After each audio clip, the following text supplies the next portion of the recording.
Hello, everybody. Welcome to the Buckeye Weekly Podcast. I am Tony Gerdeman here, as always, with Tom Orr. Tom, how's it going?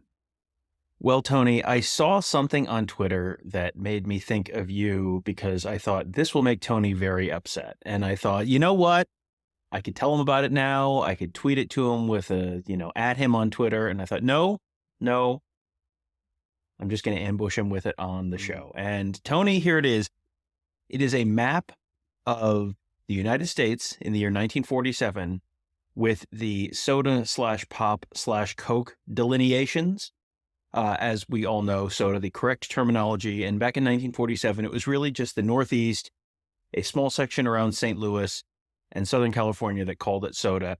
Everything from Seattle to the, Appalachian Mountains and north of the Mason-Dixon line, just a big green blob of pop. That's it, just says pop. 2023's Tony. The good guys are winning the war. Soda has now taken over almost the entire country. Coke, really just a small subset of the Deep South. Pop, dwindling, melting up towards Canada. According to this map, Tony, Central Ohio now solidly is soda country. Tony, your thoughts? Well, Tom, I know you're trying to pick a fight, but actually, I don't know. I think I've talked about this on the show, and it's such a stupid thing. I don't know why anybody would remember. I remember the very day I stopped saying pop and started saying soda. And it was as I was probably like 13 and I was doing it as a joke. And people, it really bothered people. And so when you're a 12-year-old jerk, you're like, oh, this is getting exactly the kind of effect that I wanted. So ever since then, I've been basically a soda person, and it happened at the Henry County Fair. I ordered a soda instead of a pop, and people looked at me like, oh, we got us a city folk here. We got some city kid here. And so, yes, ever since about then, I've been a soda person. I have said soda almost religiously, not quite in that vein, but I left pop that day. I have not been back. I don't have a problem with pop. I don't have a problem saying it. My problem has always been the Coke people. The Coke people are definitely sick and wrong. I'm a little disappointed that I swear I remember you saying pop at some point. Maybe this was just you having, you doing your, Warsh and Gully and all of that stuff from, your rural Northwest Ohio days. I am glad, though, that we did get to learn the tale of teenage edgelord Tony Gerdeman being a troll online before anyone was even online. That is a very special tale, and it didn't work out the way I wanted it to, but I'm happy with the way it worked out. Next time, Tom, ask me about stealing a hog trough next to the town cop's house and trying to sail down the creek, okay? Next time. Not today. Some other time. Tony has to Google the statute of limitation on hog trough theft just to make sure we're on the safe side of the line. I'm going to guess that is not one of those things like murder where there is no statute of limitation. Right. So you're probably in the clear unless this happened more recently than I'm thinking, which is always a possibility. So it was November. No, Tom, let's transition seamlessly to the transfer portal. Why don't we? Just as Tony transferred that hog trough out of the police officer's backyard and into the creek, so some former Buckeyes would be transferring to a different creek. Perhaps. In Nebraska. Maybe. So yeah, that is the first story we could talk about is that Kyle McCord repeatedly visiting Nebraska. I've seen reports that it's happening this week. I've seen reports that it's happening on Sunday, and also being joined by Julian Fleming. Or I don't know if he's being joined, but Julian Fleming also reportedly visiting Nebraska, and talking with Matt Rule in the summer. And then watching what he's gone through, like they went out and got Jeff Sims from Georgia Tech. And I don't think it was a cheap thing. I don't think it was inexpensive, rather. And that's life in the portal. And Matt Rule talked to maybe a month ago saying it's like $1.5 million to go get a good quarterback out of the portal. So I guess that's maybe gives us some of the territory that we're dealing with. But this would be, I think Kyle McCord would do pretty good with Matt Rule. Obviously, you're going to need weapons around him, but he's a guy that has worked with quarterbacks well. He's got a good system. He's, a consistent guy, smart guy. And this wouldn't be a bad thing for Kyle McCord, because I would see him kind of being looked at as nearly some sort of a possible savior of sorts there for the children of the corn. Well, I think if you go back to the show, the day that the Kyle McCord news broke, and we did that at about 8 o'clock in the morning. So it was about an hour after the news broke that McCord was going to be hitting the transfer portal. And we sort of, during the course of that show, I think it was me, but one of us sort of brought up Nebraska as a possible landing spot. And that was certainly not the first place you thought of. But whenever it was brought up, it was kind of like, oh, that might make a lot of sense, because Nebraska is right. I mean, first of all, quarterback play has been one of, if not the single biggest issues for Nebraska for going on. Back to the Bo Pelini days. When was the last time Nebraska had a quarterback that was like even a really solidly above average? Like Taylor Martinez had some good-ish years. He was okay. But I mean, I'm just sort of thinking back through, and there's been a whole lot of not much at the quarterback position for Nebraska. And for a team that is at the point in the win, on the win spectrum that they are, where going from 5 wins to 6 wins is the difference between you're in a bowl and you're not. And going from 5 wins to 7 wins or 8 wins is going from you're not in a bowl to you're maybe in a halfway decent bowl. That's a really, really important benchmark that Matt Rule has to get himself over. Obviously, this was just his first year. He's not on any kind of hot seat. But, that's the expectation. The expectation was, okay, Mike Riley couldn't get you to a bowl. Scott Frost couldn't get you to a bowl. And now Matt Rule's first season was, very much the same thing, where they just kind of kept finding a way to not win games and just barely didn't make a bowl again. Kyle McCord's the kind of guy he's not going to lead Nebraska to a 12-0 season, but he could very well lead Nebraska to a 8-4 season, something like that. I haven't looked at their schedule for next year, but if he gets them to 7-8 wins, yeah, you're gonna get the same kind of reception that Sam Hartman got at Notre Dame, where you come in, you take that next step, and all of a sudden, okay, now you're 10. What are they? 10-2, 9-3, something like that. At Notre Dame, where he was getting treated like the fourth member of the Trinity at Notre Dame when we were there for the for game day and the Ohio State game in September. All you have to do is, if he's just better than where the benchmark has been the last couple of years, and that benchmark is not very high, this seems like a very, very logical fit for Kyle McCord.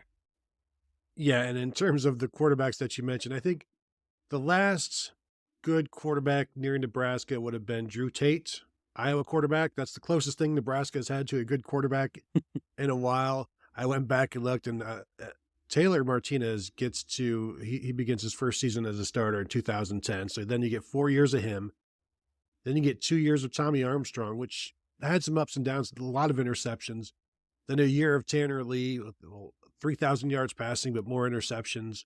And then you've got your 3 years of Adrian Martinez in there as well. So you got to keep going back to find somebody that was more positive than negative. Because the thing about Adrian Martinez is you could just wait for him to give the game away.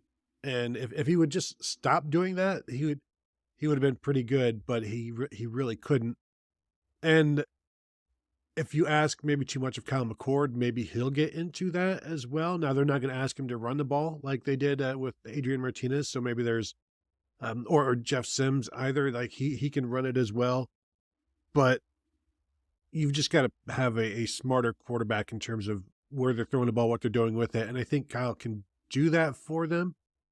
But as I said earlier, you've got to have guys around him. And this might be an expensive shopping trip to the portal for Nebraska, because, they're going to go get a quarterback, because I don't think they want to go with Heinrich Harburg again just yet. Maybe he's the guy after maybe Kyle McCord next year. And then if you have some receivers around him, if they can get a Julian Fleming, although Tom, how do you think Julian Fleming feels about going to Nebraska? And then if he chooses Nebraska, he's going to be playing with the same quarterback who ignored him on 85%, 90% of the routes that he ran as a Buckeye when they were playing together. Yeah, I don't think that he's going to have to worry about Kyle McCord looking for Marvin Harrison Jr. on, his first read on as many routes while he's at Nebraska. I looked at Julian Fleming as, boy, that would be someone who might make sense for Penn State, because the replacement level at Penn State at the wide receiver position is not real high, and Julian Fleming, I think, clears that pretty comfortably. It's kind of the same conversation at Nebraska, where their leading receiver this year, this would be great if I didn't just bump something and open up an ad. This slight diversion brought to you by United Airlines and their annoying pop-up ads. Marcus Washington, 647 yards, their leading receiver. Billy Kemp second with 310. I mean, there's just not a lot of skill talent there. And part of that is also the quarterback play was not great, but you'd be materially upgrading both of those positions. Two guys who have worked together a bunch in the past and have a decent amount of, history and chemistry and all that kind of stuff. And if Julian Fleming can stay healthy, I think he'd be wide receiver one for Nebraska. And I wouldn't expect him to turn into the transfer to Alabama a couple of years ago, whose name Jameson Williams. I could not get to Jameson Williams' name. I think that's the second time that's happened. Jameson Williams, he's not putting up a Jameson Williams season, but he could put up 750 yards and, 6 touchdowns, 8 touchdowns, something like that, as a solid wide receiver for them. And again, I think that gets you over the hump, where you don't have to be 6 games better. You need to be 2 games better. And I think they very clearly can do that next year. And yeah, I think to me, that's a very, very easy, logical fit for Nebraska. And then, then the question is, do they have the NIL to get both of those guys there? Because those are both guys, I think Ohio State fans look at those guys and go, oh, we got to upgrade from them. There are a lot of schools that are looking at those guys as, oh boy, these guys could come in to be the saviors. Yeah, and what Julian Fleming could end up doing, and what Nebraska will probably show him, is Trey Palmer, who was a 3-year player at LSU as a wide receiver, and then in 2022 transfers to Nebraska, 71 receptions, 1,043 yards, 9 touchdowns. In terms of, all you need is the opportunity. We're here to give that to you. Even though that was different coaching staff, it's still, you're going to use every example that you can at your disposal that helps you. On Friday, a couple of sports book PR agencies or whatever sent out some quarterback odds of the transfer portal. And this is a brave new world. I'm all for it. You can go ahead and, see what the odds are on some certain transfer quarterbacks, and you can place bets on these things. And I wouldn't recommend it, but currently, and on Friday when I received this, and also currently, actually not currently anymore, because this particular these odds for Kyle McCord have been taken down, but it was Nebraska plus 250. They had 5-2 odds. They were the best odds to land McCord. Texas A&M at 3-1, Florida State 4-1, Oregon 4-1. They're now out of it because they've got Dylan Gabriel, who's basically the first major domino to fall. But having McCord taken off the board now, and I don't know exactly when it happened, but things continue to line up for Nebraska. Am I reading too much into that, Tom? No, I don't think you're reading too much into it at all, because there's a bunch of these things that are still out there, and still, you can still bet on Cam Ward, or you can still bet on DeQuan Finn. When they take someone down, that is generally an indication that you've got a pretty good idea where they're going. And at one point, I think there was, I saw one of the, like the national networks tweeting out a graphic with like, oh, here's where these guys are going to, projected landing spots for all the transfer portal quarterbacks. And I saw Kyle McCord projected on one to North Carolina State and on another one to Miami, but it doesn't seem like that's where this is headed right now. So Yeah, I would say right now, and boy, isn't this a great way to look terrible? Really set yourself up to just get freezing cold taked immediately, because there's so much conflicting information, and you can't get, no one can quite get confirmed, hey, this guy's actually visiting now versus tomorrow versus, he visited this other school before versus, they're offering him this amount of money or whatever. With all that said, this has just felt like a very logical landing spot for him. So, it's too bad it's off the board, because that's where I probably would have bet on him landing. One that is still on the board and of particular interest for Ohio State fans is former Washington State quarterback Cam Ward, who Ohio State is still seen as the favorite, plus 150, with USC plus 200, and then you've got Texas A&M plus 400. You will also have people that say that Ohio State and Cam Ward have had no, I believe the quote is, no serious talks. And I think the reason that may be is because serious means $2 to $2.5 million, and I don't think Ohio State is that serious about him. So maybe they're just waiting to see if that comes down, what he is willing to take. What do you value most? Is it the NIL? Is it the opportunity? All of these priorities have to be put into your checks and your cons and your pros. And you see, okay, well, I'm going to go ahead and put $2.5 million into this pro list, and then see, the cons are, I don't want to go 5-7. I have nobody to throw to, and you weigh all of these things. And if Ohio State's list is, the pros, 1.4 million, this is a number I'm making up completely. Then the other pros are playing for a Big Ten championship, playing for a national championship, the receivers that you'll have to throw to, an offensive line that returns, and do all of the other things add up to. And of course, if you are the starting quarterback at Ohio State, the starting offer is not what you're going to finish up with by any means. If you start lighting it up, or, you don't even need to start lighting it up.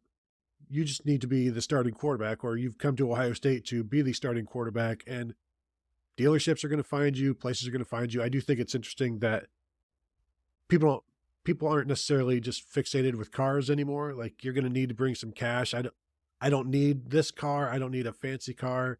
I will also when everybody gets cars, they lose their value. It's like, yeah, I'll take a car, but I'm also going to need some money.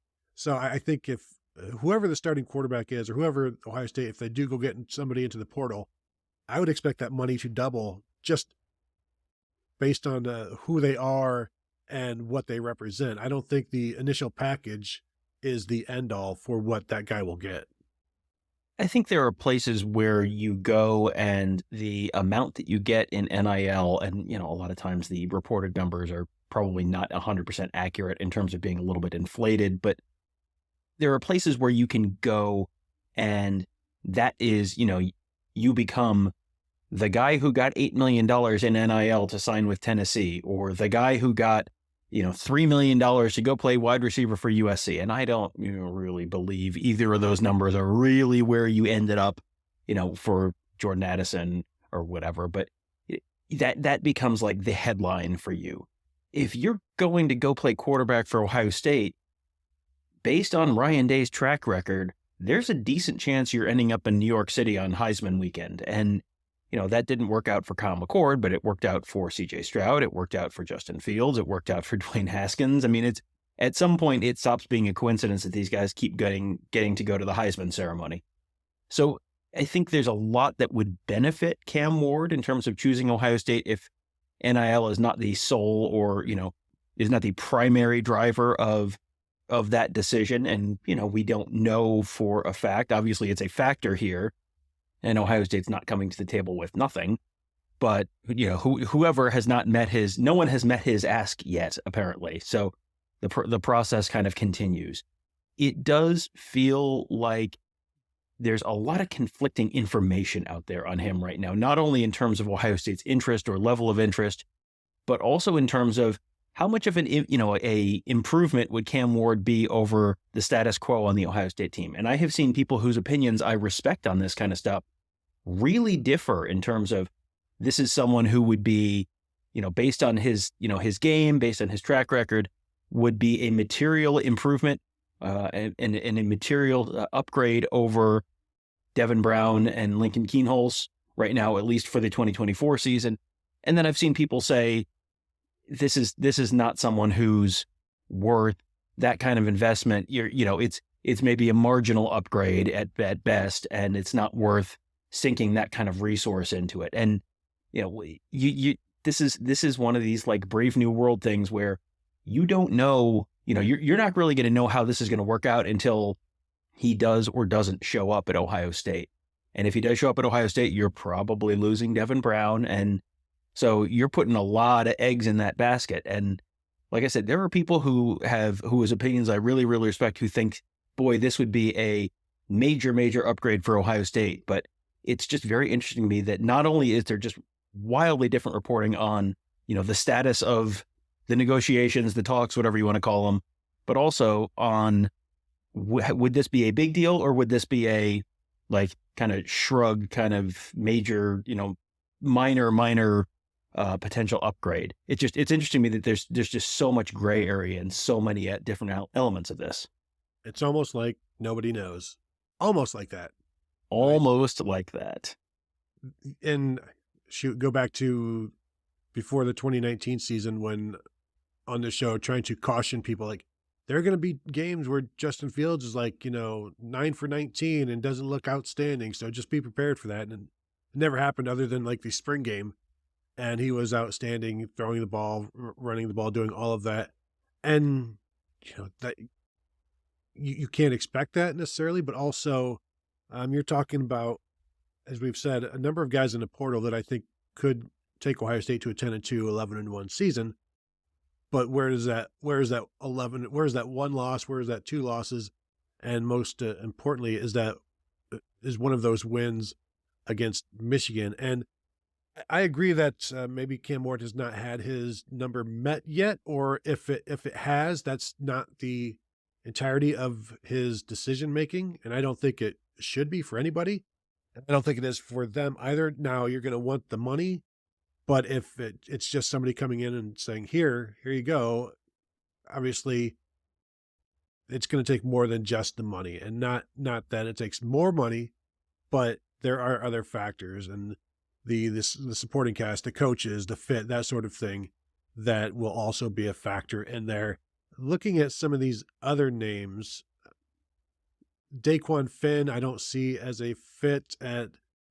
Right now, he's plus 250 to go to Michigan and plus 300 to go to Ohio State, plus 400 to Wisconsin, which might be interesting. I think that's the more interesting one there, but I haven't heard much from him. Obviously, the Toledo quarterback, Ohio State saw him last year. Not the most accurate guy, but is athletic and can make plays, and I expect him to play well wherever he goes. I just don't expect that to be Ohio State.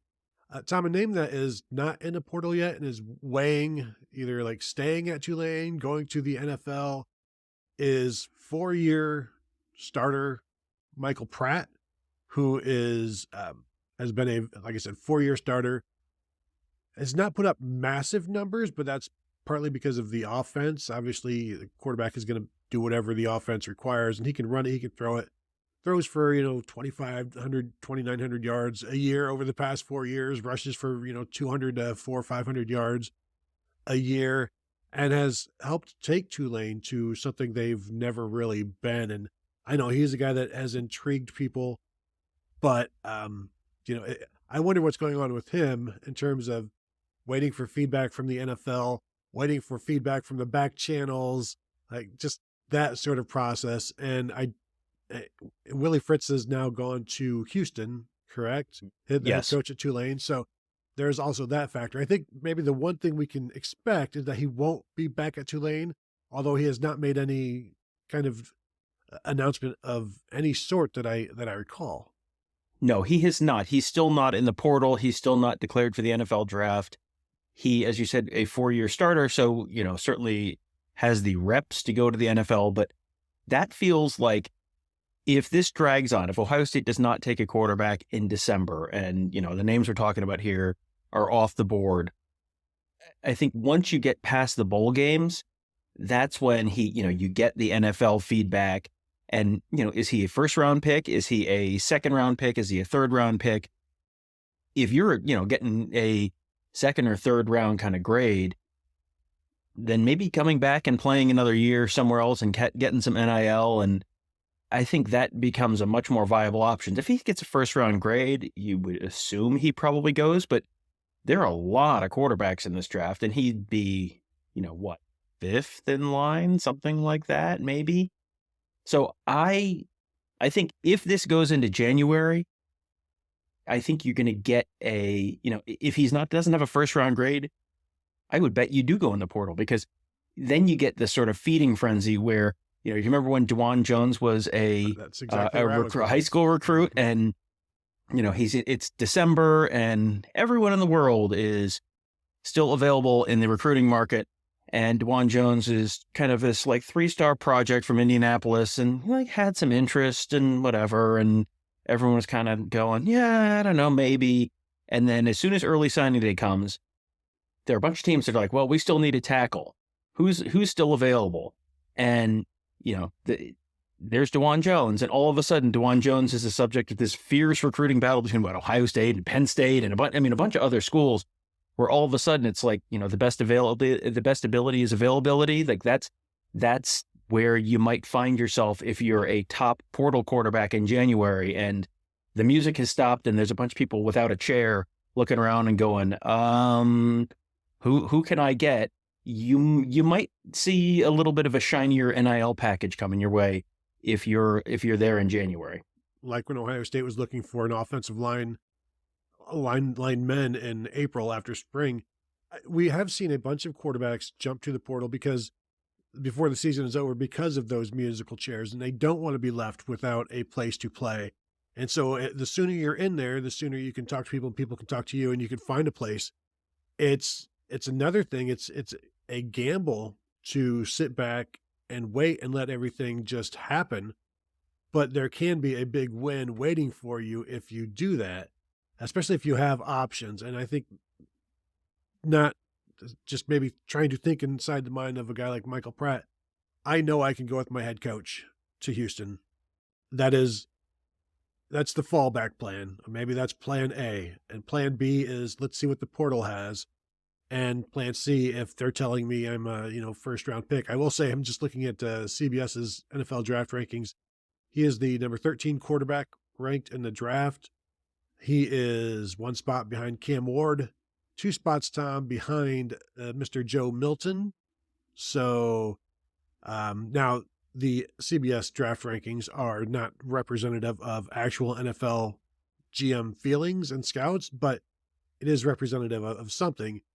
There are other names in here that are not going to be in the draft, such as, Tyler Van Dyke is in the portal, Riley Leonard's in the portal. You get Quinn Ewers maybe in the draft, Shedeur Sanders, J.J. McCarthy. But that's just a little idea. Tom, I don't want to sidetrack this, but J.J. McCarthy getting a first place vote in the Heisman was that. There are so many people who should not have Heisman votes, and they're going to take them with them to the grave, and which probably won't be long because there's a bunch of olds with with votes. But voting J.J. McCarthy first in a ballot should be immediate grounds for removal, because that's not reality. Well, yeah, this is one of these things where it's like, when the, there's an award and it's like, oh, the fan vote gets a vote, that you can vote online. And if you vote with hashtag JJ McCarthy, then that, whoever has the most gets 1 vote towards the Baseball Hall of Fame, or I don't know, the Nickelodeon Kids' Choice Awards, whoever is doing this stuff. Like, at some point, you're gonna, when the value of each individual vote is so small that it's it really doesn't functionally matter. But yeah, JJ McCarthy got 1 first place vote. Blake Corum got 3 first place votes, and it was like, and I don't want to just pick on Michigan people, because I will remind you that former Heisman winners do get a vote. So do you think Desmond Howard was the one who voted for J.J. McCarthy, or do you think Charles Woodson was? Because it's probably one of those guys. And, the case is, well, the haters, yada, yada, yada, and bet, and yada, yada, yada. And, whatever. It wasn't something that materially swung the outcome of the award. But yeah, maybe this is like the equivalent of the Baseball Hall of Fame, where you'll see guys getting votes like, this one guy who played for 12 years and was like a backup middle infielder, but because he played for 12 years, he's on the Hall of Fame ballot. And it's like, well, buddy Biancalana, I voted for you. So just, hey, listen, I'm sorry you didn't make it, but hey, and J.J. McCarthy was probably better than the buddy Biancalana of quarterbacks this year by a good margin. But I think there's a little bit of like, hey, you can always tell people you got a first place Heisman vote. Yeah, you come back and win the dang thing next year. I mean, there was a time and place where he was headed towards possibly doing that this year, and then faded a bit for whatever reason, and then went an entire half without throwing the ball, which you don't really see Heisman first place vote getters do. But not to pick on him, that was just a surprising result. Tom, do you have anything else before we get out of here? And looking at these other quarterbacks, I know a lot of people like Riley Leonard right now. That continues to look like Notre Dame, and I'll assume it's going to be Notre Dame until it isn't, until Ohio State gets him on campus for a visit or something like that. But at this point, right now, to put you to the test, do you expect Ohio State's starting quarterback in 2024 to be on? Is he already on the roster? That's a fascinating question. I think if you're just playing the odds, you would say yes, because they haven't added anyone in the portal yet, and there's enough conflicting information about their level of interest in guys who are in there right now. It seems like you hear a lot about Riley Leonard, but Riley Leonard seems like he's probably ticketed for Notre Dame. Like Riley Leonard was ticketed for Notre Dame before he even got in the portal, which, boy, that's weird how that worked out. But he's probably, it's probably not Riley Leonard. Is it Cam Ward or is it not? Well, they're either interested in him or they're not. And he's either a material upgrade or he's not, depending on who you ask. And, Michael Pratt's not in the portal right now. I think if you're just gonna purely do this on a, really breaking down the odds, I think you probably go with someone in-house, whether it's Keenholz or Devin Brown, just because all that requires is nothing to happen. So if that's the case, I guess I'm going with someone there, but I'm doing this with a very low level of confidence, because I think I do expect them to be active in the portal and looking for someone else. And then it's just a matter of, are you one of the people that ends up with the chair or not? Yeah, they'll either take one quarterback or two quarterbacks in the portal, because they're going to need a Tristan Gebbia as well, Chris Chuganoff in this thing, regardless. Because if they go get a starter, they might lose somebody already on the roster, and Ryan Day still likes to have 4 quarterbacks, scholarship quarterbacks, if possible. So they're going to get, I think, a Gebbia one way or another. It's just a matter of whether they get a starter in there as well. Tom, I will not answer the question that I asked you because I don't have to.